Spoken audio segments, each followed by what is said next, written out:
Mến chào các bé. Cổ tích Việt Nam của chúng ta có rất nhiều câu chuyện hay. Nhưng hôm nay chúng ta sẽ đến với một câu chuyện mới. Đó là sự tích Ông Công Ông Táo. Các bé cùng lắng nghe nhé.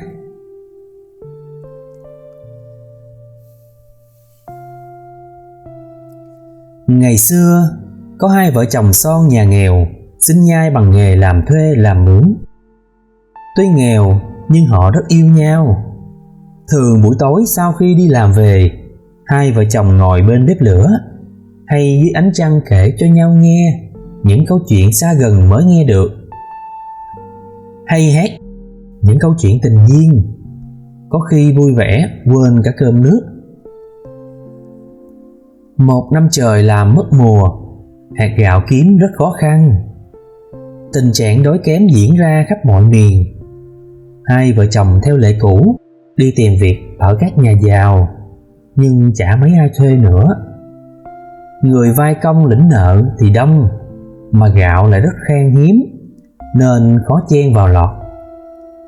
Hơn nữa, cổng mấy lão chọc phú lại thường đóng chặt, vì chúng không muốn cho ai quấy nhiễu. Túng thế, hai vợ chồng phải đi mò cua bắt ốc, hoặc đào củ hái rau để về ăn. Tuy có đỡ phần nào, nhưng tình cảnh vẫn không mãi may sáng sủa. Cái chết luôn luôn đe dọa họ, vì trận đói còn kéo dài. Một buổi chiều, sau khi húp vội mấy bát canh rau má, chồng mới bảo vợ: "Tôi phải đi một nơi khác kiếm ăn, không thể ở nhà được." Nghe chồng nói, người vợ đòi đi theo để sống chết có nhau. Nhưng người chồng bảo: "Tôi chưa biết sẽ đi đến đâu và sẽ phải làm những gì. Nàng ở nhà dễ sống hơn tôi, không nên theo làm gì cho nó vất vả. Chưa biết chừng tôi sẽ nằm lại dọc đường để cho loài chim đến than khóc. Nhưng cũng chưa biết chừng tôi lại mang những quan tiền tốt bỏ mo về đây nuôi nàng cũng nên. Chao ôi số mệt. Nàng hãy chờ tôi trong 3 năm nghe. Hết 3 năm không thấy tôi trở về, ấy là tôi đã bỏ xác ở nơi quê người. Nàng hãy cứ việc đi lấy chồng khác." Người vợ khóc lóc thảm thiết như đứng trước cảnh tan tóc thực sự. Nhưng không biết làm thế nào cả, nàng đành phải để chồng ra đi. Sau khi tiễn chồng, người đàn bà kiếm được việc làm ở một nhà kia. Nhà họ không giàu gì, nhưng thương cảnh ngộ của nàng, có ý giúp đỡ cho qua những ngày thảm đạm. Ở đây, người đàn bà kiếm mỗi ngày 2 bữa, trong đó có một bữa cháo bữa khoai. Nhờ lanh lẹ và xinh xắn nên nàng lấy được cảm tình của chủ. Nhưng hình dáng người chồng thân yêu không bao giờ phai nhạt trong tâm trí của nàng. Thời gian trôi nhanh như nước chảy. Người ta đã bớt nhắc đến trận đói khốc liệt vừa qua. Nàng thì ngày ngày hồi hộp chờ đợi chồng.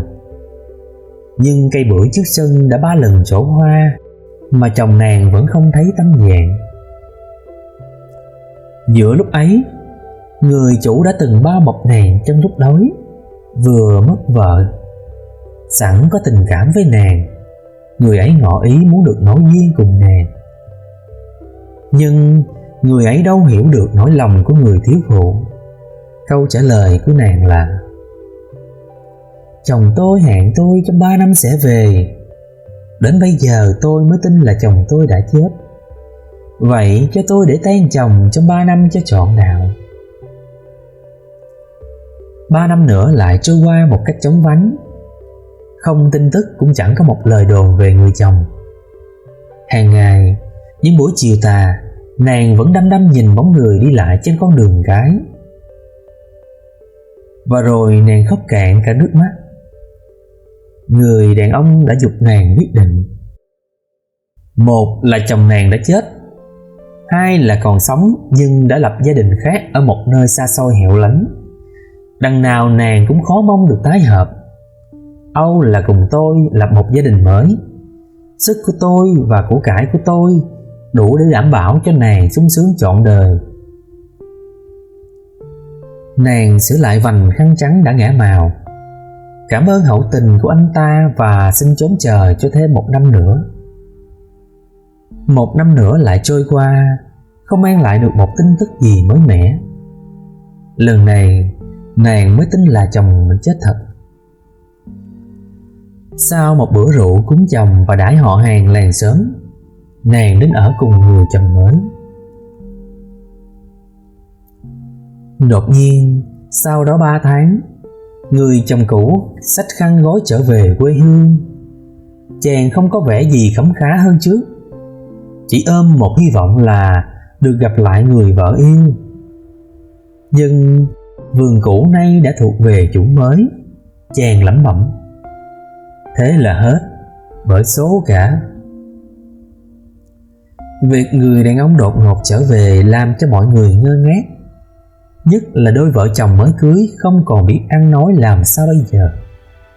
Người đàn bà xấu hổ không dám gặp mặt, nhưng người chồng cũ đã tìm đến họ và an ủi họ. Tôi đi vắng lâu quá, cái đó là hoàn toàn lỗi ở tôi. Nàng xử sự như thế rất đúng. Tôi chỉ cần về gặp nàng một chút, thế là đủ.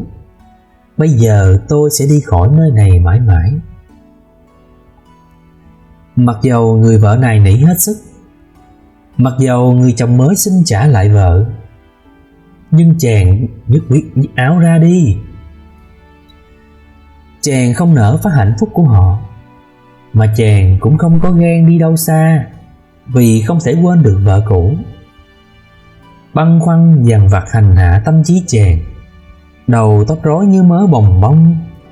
Chàng nghĩ đến cái chết, và trong một lúc cuồng loạn, chàng tự treo cổ lên cây đa đầu làng. Cái chết kinh khủng đó như một tiếng sét nổ vào đầu người đàn bà. Nàng cảm thấy chính mình là thủ phạm gây ra cái chết của người chồng cũ. Tại sao ta chờ chồng được 7 năm trời mà không ráng chờ thêm ít lâu nữa? Tại sao thấy chồng trở về ta không dám giáp mặt chàng? Nàng không tự chủ được nữa. Tất cả những câu hỏi như trên án lên một cách âm thầm nhưng kịch liệt trong đầu óc nàng. Thế rồi buổi sáng hôm sau, trong khi người ta sắp sửa cất đám người đàn ông bạc mệnh, thì người ta lại hoảng hốt kéo nhau đi vớt tử thi người đàn bà dưới ao bên cạnh nhà. Người chồng mới sau khi làm đám ma cho vợ trở nên như người mất trí. Hai cái chết đánh mạnh vào đầu óc của mọi người. Riêng đối với chàng chưa bao giờ có một sự xúc động dữ dội đến như thế. Chàng luôn miệng kêu to: tại sao ta cố ý cướp vợ của người khác? Rồi một hôm, sau khi đem hết gia sản chia cho họ hàng và cúng vào chùa, chàng uống thuốc độc tự tử. Lúc xuống đến thế giới bên kia, cả 3 người đều được đưa tới trước tòa án của Diêm Vương để định công luận tội. Tất cả mọi người một khi đã đến đây đều phải khai rõ sự thật. Theo lời khai của người chồng cũ, thì chàng không thể nào xa lìa vợ cũ được. Chàng sở dĩ chết ở làng là chỉ mong luôn luôn được gần gũi nàng. Người chồng mới cũng khai rằng chàng có cảm tình rất sâu đối với người vợ mới, mặc dầu mới chính thức lấy nhau chỉ có 3 tháng. Khi Diêm Vương hỏi tình cảm của chàng đối với người vợ cũ như thế nào, thì chàng giơ ngón tay so sánh rằng một bên 10, một bên chưa được 1. Đến lượt người vợ, thì nàng thú thật rằng cái tình của nàng đối với người chồng cũ chiếm lấy một chỗ rộng rãi trong lòng mình. Đồng thời, đối với người chồng mới, nàng cũng không thể nào quên được tình cảm nồng nhiệt của chàng. Diêm Vương ngồi nghe rất cảm động. Những người như thế này cũng thật hiếm có, cần phải làm cho 3 người ấy sống gần nhau mãi mãi. Sau một hồi lâu suy nghĩ, Diêm Vương cho 3 người hóa thành 3 ông đầu rau để cho họ khỏi lìa nhau, và để cho ngọn lửa luôn luôn đốt nóng tình yêu của họ. Đồng thời, vua còn phong cho họ chức táo quân, trông nom từng bếp một. Câu chuyện của chúng ta đến đây là hết rồi. Xin tạm biệt các bé nhé.